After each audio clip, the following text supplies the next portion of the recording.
ہماری طرف مبعوث فرمایا۔ اللہ رب ذوالجلال نے جتنی بھی عبادات ہم پر فرض کی ہیں، نماز ہے، روزہ ہے، حج ہے، زکوٰۃ ہے، تو اس میں صرف مسلمانوں کو حکم دیا گیا کہ وہ یہ کام کریں، جیسے واقیم الصلاۃ وآتوا الزکاۃ، اسی طرح وللہ علی الناس حج البیت من استطاع الیہ سبیلا، یا ایھا الذین آمنوا کتب علیکم الصیام۔ تو یہ وہ ساری عبادات ہیں کہ جس کی وجہ سے ہم مسلمانوں پر یہ عبادت فرض کی گئی ہیں۔ یا اس کے علاوہ جو دیگر نیک کام ہیں، نیک امور ہیں، تو اللہ رب ذوالجلال نے ہمیں وہ کام کرنے کا حکم دیا، لیکن یہ نہیں فرمایا کہ یہ کام میں خود بھی کرتا ہوں۔ جب نبی علیہ الصلوۃ والسلام پر درود کی باری آئی تو اللہ رب ذوالجلال نے ارشاد فرمایا کہ ان اللہ و ملائکتہ یصلون علی النبی،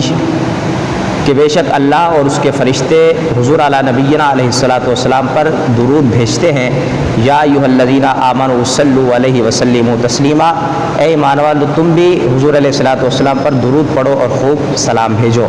یعنی یہ ایسا کام ہے کہ جو اللہ رب ذوالجلال خود بھی کرتا ہے، فرشتے بھی کرتے ہیں، اور مسلمانوں کو بھی اس کام کرنے کا حکم دیا گیا۔ اور ویسے بھی ہم الحمدللہ دیوانے ہیں حضور علیہ الصلوۃ والسلام کے،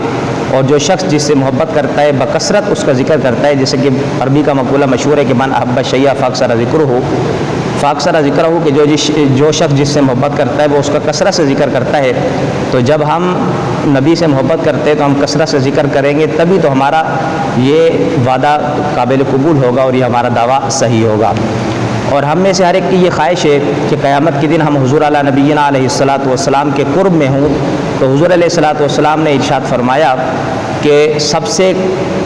قیامت کے دن سب سے قریب میرے وہ شخص ہوگا کہ جو مجھ پر کثرت سے درود پڑھتا ہوگا۔ اور جہاں تک درود شریف کی بات ہے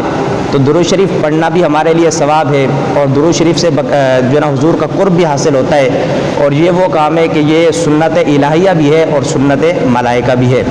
تو اس طرح ہم پر لازم اور ضروری قرار دیا گیا کہ ہم درود شریف پڑھیں، جیسے کہ ان اللہ و ملائکتہ، امام اعظم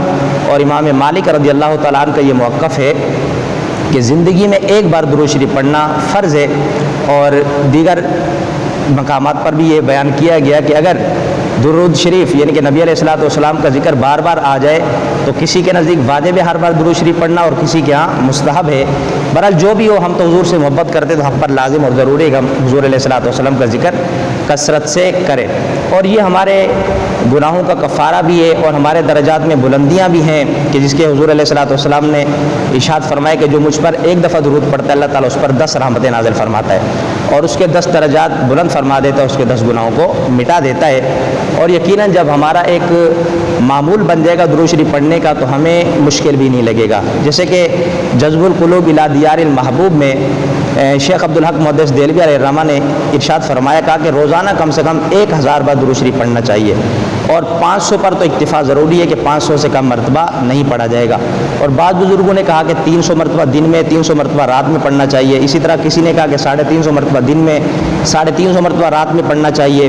اور کم سے کم کہا کہ 100 بار تو درود شریف پڑھنا چاہیے۔ اور جیسے چھوٹا درود شریف ہوتا ہے صلی اللہ تعالیٰ علیہ وسلم، اس کے پڑھنے میں تو دقت بھی نہیں ہوتی، دشواری بھی نہیں ہوتی، لیکن اگر بندہ یہ درود شریف پڑھتا رہے گا تو یقیناً اس کے لیے یہ وظیفہ ہو جائے گا، اور پھر وہ کثرت سے حضور علیہ الصلوۃ والسلام پر درود پڑھنے والا ہو جائے گا۔ اللہ رب ذوالجلال سے دعا ہے کہ اللہ تعالیٰ میں بھی کثرت سے درود پڑھنے کی توفیق عطا